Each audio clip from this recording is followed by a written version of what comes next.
ശരി, എന്നാ പിന്നെ കഥ പറയാം. പണ്ട് ഒരുപാട് പണ്ട്. വേണ്ട, ശരി, എന്നാ പണ്ടില്ല. എന്നാ ഇപ്പോ ഒരു വീട്, ഒരമ്മ, ഒരച്ഛൻ, കുറേ കുട്ടികള്. ആ കുട്ടികൾക്ക് ചെറുകുട്ടികളും ഉണ്ട്. ഒരു ദിവസം ഈ ചെറുകുട്ടികളെയും കുട്ടികളെയും എല്ലാം ഇട്ടിട്ട് ആ അമ്മയും അച്ഛനും കൂടെ ഒരു മാമനും മാമിയും നേരെ കാട്ടിലേക്ക് പോയി. ഇവിടുത്തെ കഥയല്ലേ? പിന്നെ ഒപ്പിച്ച് പറയേണ്ടടി എന്തെങ്കിലുമൊക്കെ കഥ. ശരിക്കുള്ള കഥ പറ. ശരിക്കുള്ള കഥ പറയാൻ ഇതെന്ത് കഥയില്ലേ? ഇത് കഥയല്ലേ, ജീവിതം. എന്നാ കഴുകി. ഒരു വാശിക്ക് നമുക്കങ്ങ് പോയാലോ?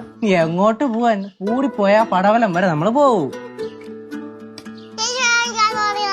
ഈ കൊച്ചിന്റെ കഥ പറച്ചിൽ ഇതുവരെയായിട്ട് തീർന്നില്ലേ? അമ്മ അച്ഛനും വന്നാൽ ഞാൻ മിണ്ടതില്ല. ആ, അതവര് നേരത്തെ മനസ്സിൽ കാണും. രണ്ടുപേർക്കും നന്നായിട്ട് അഭിനയിക്കാൻ അറിയാവുന്നുണ്ടേ ഇവിടെ വന്ന് നമ്മുടെ അടുത്ത് തന്നെ മിണ്ടൂല അവര്. പിന്നെ നമ്മളൊന്നും പറയില്ലല്ലോ.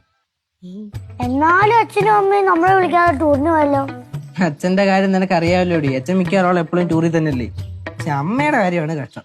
അമ്മ എപ്പോഴെങ്കിലും ഒന്ന് സന്തോഷമായിട്ടിരിക്കട്ടെ. എപ്പോഴും പിള്ളേരുടെ സന്തോഷം, ചെറുമക്കളുടെ സന്തോഷം എന്നും പറഞ്ഞ് വീട്ടിൽ തന്നെ എപ്പോഴും ഇരിക്കും. വല്ലപ്പോഴും അല്ലേ അമ്മ പുറത്തോട്ട് പോകുന്നുള്ളൂ.